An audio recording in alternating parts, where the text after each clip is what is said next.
कहानी पिशाच मोहिनी। लेखक आनंद जलालपुरी आनंद कुमार सिंह। बिहार प्रांत के सीतामढ़ी जिले का एक गांव था सेमरा, जहां पंडित परिवार से ताल्लुक़ रखने वाले ओमकार उपाध्याय उन दिनों बहुत परेशान थे बेटी मधु को लेकर। यथा नाम तथा काम मधु खूबसूरत सर्वगुण संपन्न बालिका थी। पंडित पंडिताइन उसे बेइंतहा प्यार करते थे, मगर भाग को कौन टाले। आज वह विधवा निसहाय थी और एक नहीं दो बार विधवा हुई थी। शादियां धूमधाम से समाप्त हुई थीं। अपने अपने सुहाग रात के ही दिन दोनों बर मारे गए। गुड़िया की तरह लगने वाली मधु अब बेजान बूथ की तरह दिखती थी। पंडित जी जब उसे देखते हैं, उन्हें ऐसा प्रतीत होता है उनके स्नायु फट जाएंगे। वे और रुके तो बेटी की व्यथा मार डालेगी उन्हें। अपने घर के सामने आम वृक्ष के नीचे अभी वह चारपाई बिछा ही रहे थे कि दूसरे गांव का आदमी बेचन आया। बोला, पाँव लागत हैं पांडे जी, एक बात कहूँ, बुरा तो नहीं मानोगे? मैंने कभी तेरी बात का बुरा माना है क्या? कह, क्या बात है? मैं मधु बिटिया की शादी के बारे में कुछ कहना चाहता हूँ। इतनी उम्र में विधवा, सामने पहाड़ जैसी जिंदगी, कहीं लड़का देखा है?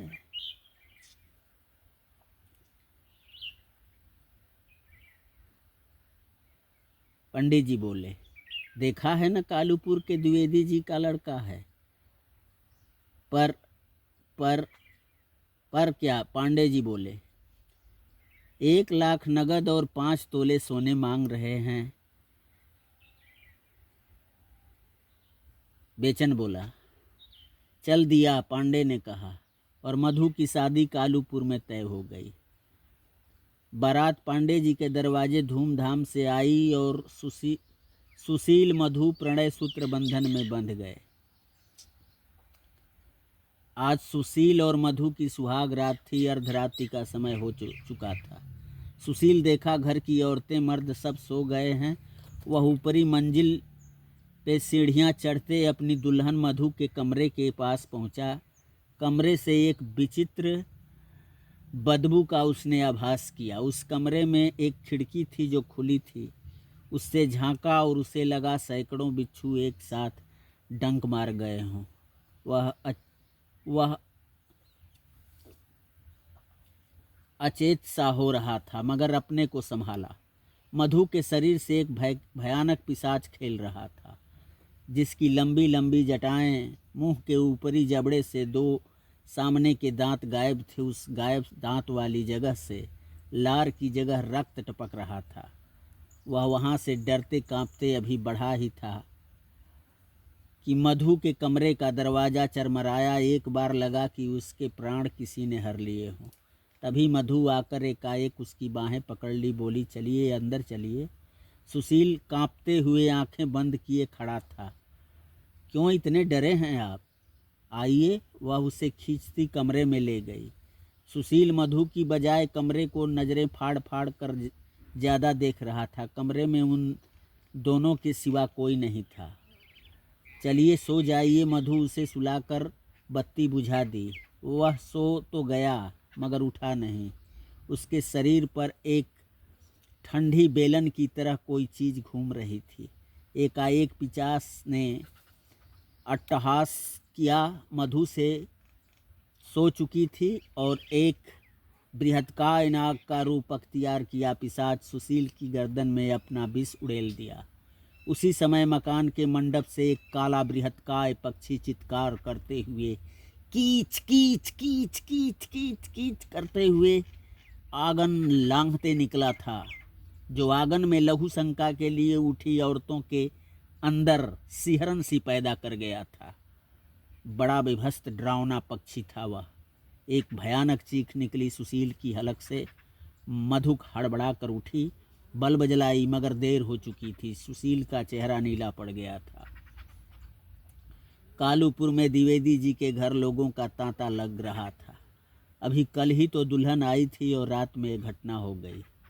भाग का खेल कौन टारे, मधु फिर विधवा हो गई।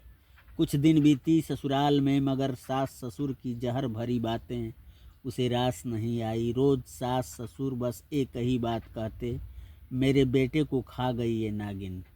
इधर मधु अपने माता पिता के पास आ गई। ओमकार उपाध्याय के पास दयाल जी बैठे थे। बोले, सब उसकी लीला है पांडे जी, वही पर्वत को राई करत है, राई को पर्वत। क्या मेरे साथ ही सारी लीलाएं दिखानी है उसे पांडे जी? बिलख पड़े ओमकार उपाध्याय जी। तभी वहाँ एक साधु के साथ खूबसूरत लड़का और लड़के का पिता उपस्थित हुए। उन्हें सामने खड़ा देखकर पांडे जी चारपाई छोड़कर खड़े हो गए। बोले, आए बाबा, आप लोग विराजें। हम बैठने नहीं, कुछ तय करने आए हैं। साधु बोला, कहिए बाबा, आप ही कहिए, तय करें हम क्या न करें। ओमकार उपाध्याय जी बोले, हम आपके यहाँ इस बालक का रिश्ता लेकर आए हैं। ये राधा जी के सुपुत्र हैं देव बाबू। इनकी एक शादी हुई थी, पर बेचारी बहू प्रसव के साथ समय स्वर्ग सिधार गई। हम आपके बेटी मधु का हाथ मांगने आए हैं। देव बाबू के लिए आपका क्या विचार है? पर हमारी बेटी ओमकार उपाध्याय जी बोले, हम सब जानते हैं पांडे जी, बस आज भर का ही यह शुभ मुहूर्त बचा है इन दोनों के प्रणय सूत्र में जुड़ने के लिए। अब ना न करिए। साधु बोला। तब तक कुछ गांव के लोग भी इकट्ठे हो गए थे। पांडे काका, अब देर न करो, लग रहा है बाबा आपके मधु का कल्याण कर देंगे। दयाल जी बोले। और मधु को मेहंदी महावर सखियां सहेलियां लगाने लगी। सभी खुश थीं कि मधु का किसी तरह घर परिवार बस जाए। हलवाई गांव का था, उसे बुलाया गया। पूड़ी सब्जी मिठाइयाँ बनाने के लिए वह आया। काम शुरू कर दिया गया। मधु काट सी सोच रही थी अब क्या होगा। तभी लड़का मंडप में आता है और मंत्रों उच्चारण के बीच देव और मधु का विवाह संपन्न होता है। औरतें सखियां दूल्हा दुल्हन को ज्यों ही कोहबर की तरफ लेकर चलती हैं, तभी साधु दहाड़ उठता है, ठहरो, ये लड़की पिशाच मोहिनी की कैद में है। हम इसे शुद्ध करके ही कोहबर में भेजेंगे। साधु अपने झोले से एक लोहे की सरिया निकाल कर कहता है, पांडे जी, हलवाइयों से कहें इस सरिया को चूल्हे में लाल करके लाएं, अंगारे की तरह लाल करके लाएं। आखिर ये सब क्यों बाबा? पांडे जी बोले, इसलिए पांडे जी, आपकी बेटी के भीतर पिशाच और उसकी मोहिनी निर्मोक नागिन घर बनाकर बैठी है। जब तक हम उसे मार नहीं डालेंगे, वह दूल्हे को मार डालेगी।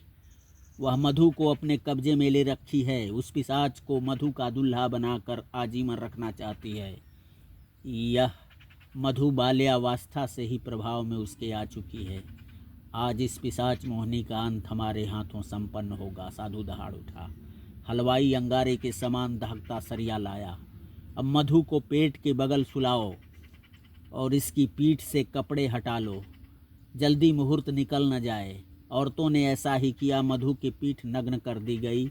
साधु अंगारे जैसी सरिया लिए मंत्र बोला, बिसंभ काम करिया निसंभ दाव दरिया, लजंग कार थरिया जा लेके आस सरिया। बिसंभ काम करिया निसंभ दाव दरिया,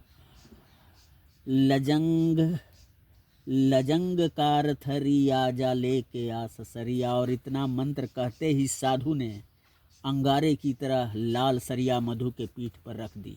एक अजीब चिरायंद गंध फैल गई वहाँ और सबको एक आर्तनाद सुनाई दिया और सबने देखा मधु के पीठ से निकलकर एक काली नागिन फर्श पर दौड़ रही है। सभी हतप्रभ से उस नागिन को देख रहे थे। तभी साधु दहाड़ उठा, मार डालो इस नागिन को। यही है तंत्र विद्या से निर्मित पिशाच मोहिनी। और गांव वालों ने लाठी डंडों से नागिन को मार डाला और मधु का जीवन सुखमय हो गया। और मधु की रेत की तरह वीरान निस्तब्ध फुलवारी लहलहा उठी थी। कैसी लगी आप लोगों को पिशाच मोहिनी कहानी? हमें लाइक, कमेंट, सब्सक्राइब के माध्यम से इस कहानी के कमेंट करें। नमस्ते।